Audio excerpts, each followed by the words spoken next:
అందుబాటులో ఉన్న రాష్ట్ర కార్యవర్గ సభ్యులతో తెలంగాణ బీజేపీ అధ్యక్షుడు కేంద్ర మంత్రి కిషన్ రెడ్డి సమావేశమయ్యారు. రేపటి అమిత్ షా పర్యటన పార్లమెంట్ ఎన్నికలపై చర్చించారు. అసెంబ్లీ ఎన్నికల్లో పోటీ చేసిన అభ్యర్థులతో అమిత్ షా భేటీ కానున్నారు. 8 మంది ఎమ్మెల్యేలతో అమిత్ షా ప్రత్యేకంగా సమావేశమవుతారు. శాసనసభ పక్ష నేతని రేపు బీజేపీ ఎమ్మెల్యేలు ఎన్నుకుంటారు. అసెంబ్లీ ఎన్నికల తర్వాత తొలిసారి రాష్ట్రానికి వస్తున్న అమిత్ షా పార్లమెంట్ ఎన్నికలపై దిశానిర్దేశం చేయనున్నారు. గత ఎన్నికల్లో గెలిచిన సీట్ల కన్నా ఎక్కువ గెలవాలని బీజేపీ ప్రణాళికలు రచిస్తోంది. డబుల్ డిజిట్ సీట్లు గెలుస్తామని కిషన్ రెడ్డి ధీమాగా ఉన్నారు. రేపు బీజేపీ మండల అధ్యక్షులు ఆపై స్థాయి నేతలతో సమావేశం నిర్వహిస్తారు. కొంగర కలంలోని శ్లోక ఫంక్షన్ హాల్లో సమావేశం జరిగింది. ఇదే అంశానికి సంబంధించి మరిన్ని వివరాలు మా ప్రతినిధి ప్రేమ్ అందిస్తారు. ప్రేమ్, చెప్పండి, రాష్ట్ర కార్యవర్గ సభ్యులతో తెలంగాణ బీజేపీ అధ్యక్షుడు కేంద్ర మంత్రి కిషన్ రెడ్డి అయితే సమావేశమయ్యారు. దీనికి సంబంధించి అప్డేట్స్ ఏంటి?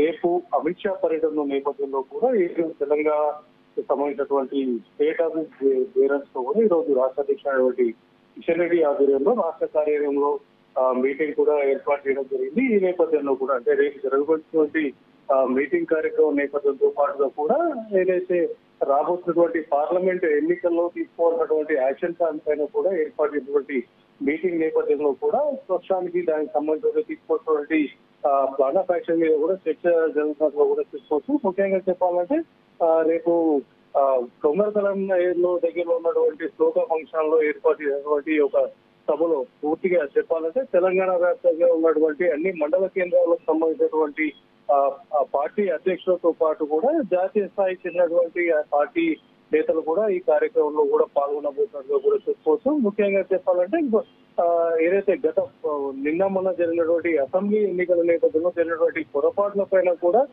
విశ్లేషణ చేస్తుంది. ఆ తర్వాత రేపు రాబోతున్నటువంటి పార్లమెంట్ స్థానాల పైన కూడా ఏ విధమైనటువంటి వ్యూహాలతో వెళ్లాలనే విషయం పైన కూడా చర్చించే అవకాశం ఉండబోతున్నట్టుగా తెలిసింది.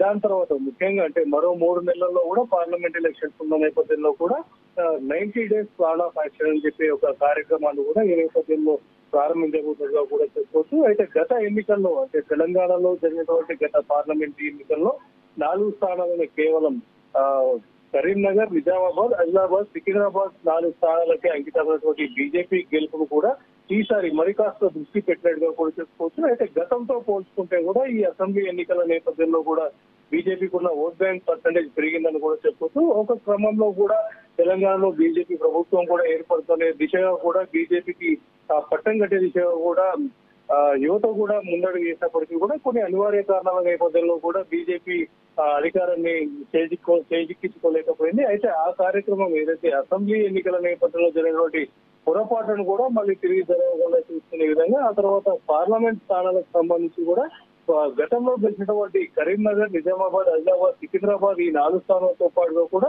మరో 6 స్థానాల పైన కూడా బీజేపీ కసరత్తు చేసినట్టుగా కూడా చెప్పుకోవచ్చు. అందులో ముఖ్యంగా హైదరాబాద్ కేంద్రంగా ఉన్నటువంటి మల్కాజ్గిరి స్థానం పైన కూడా తీవ్రంగా ఖచ్చితంగా బీజేపీకి ఎక్కువ అవకాశాలు ఉన్న నేపథ్యంలో కూడా బీజేపీ మల్కాజ్గిరి స్థానాన్ని, అలాగే జహీరాబాద్, మెదక్, నాగర్ కర్నూల్, చేవెళ్లతో పాటుగా కూడా మహబూబ్ నగర్ స్థానాలపైన కూడా బీజేపీ తీవ్రస్థాయిలో కసరత్తు చేయబోతున్నట్టుగా కూడా తెలుస్తుంది. ముఖ్యంగా రేపు జరిగినటువంటి అమిత్ షాతో ఉన్నటువంటి ఈ భేటీ కార్యక్రమంలో కూడా మొన్న గెలిచినటువంటి ఎమ్మెల్యేలు 8 మంది ఎమ్మెల్యేలతో కూడా దాంట్లో చెప్పాలంటే 7 కూడా నూతనంగా గెలిచినటువంటి ఎమ్మెల్యేలు వీరందరితో కూడా అమిత్ షా భేటీ కాబోతుందో కూడా చెప్పుకోవచ్చు. అంటే తెలంగాణ అసెంబ్లీ ఎన్నికల నేపథ్యంలో కూడా పూర్తి స్థాయిలో తెలంగాణకు గైడ్ చేసినటువంటి కేంద్రం నుంచి కూడా పూర్తి స్థాయిలో సపోర్ట్ చేసినటువంటి వ్యక్తి అమిత్ షా. అయితే ఆ అసెంబ్లీ ఎన్నికల తర్వాత కూడా మొదటిసారిగా రేపు మరొకసారి తెలంగాణకు రాబోతున్న నేపథ్యంలో కూడా గెలిచినటువంటి ఎమ్మెల్యేలతో భేటీలో పాల్గొనబోతుంది. ఆ తర్వాత పూర్తి స్థాయిలో 119 స్థానాలకు గాను